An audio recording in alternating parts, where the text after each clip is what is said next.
Questions read like this.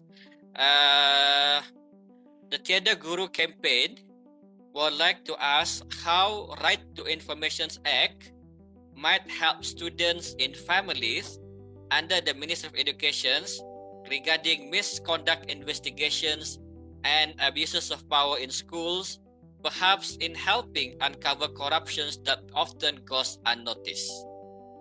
That is the questions from our FB live streaming. I read it again.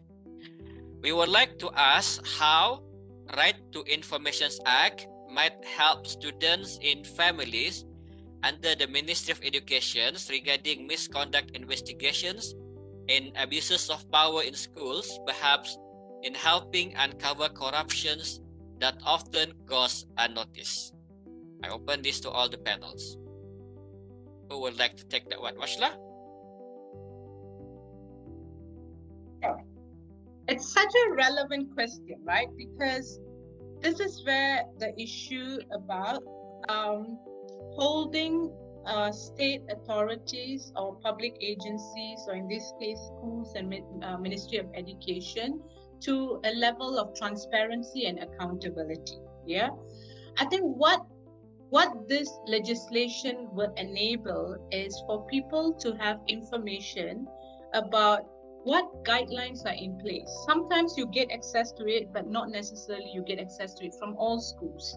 Yeah, if there is cases of bribery, what are measures that could be put in place both within the school and through the engagement with the Ministry of Education? If there's cases of bullying amongst the students, but also between students and teachers, if there are cases of abuse of powers, cases of sexual harassment, yeah. So what happens often is that there could be some guidelines, yeah, but the guidelines not made public. A right to information would enable these guidelines to be disclosed. Second thing is information about what mechanisms are available to either resolve these disputes or provide redress mechanisms. Yeah. Third thing is, and then this is where I think we fail generally, is the fact that often the school or the Ministry of Education will say, we have taken action. Yeah, we have investigated and we have taken action. Yeah, but we are not necessarily informed, how they conducted the investigation. Was it an independent investigation? Who was involved in the investigation? And we are also often not informed of what is the decision. They will say, okay, we have taken action against that particular teacher or that particular lecturer. And I think recently, last year or so, we heard of these allegations of sexual harassment in a public institution.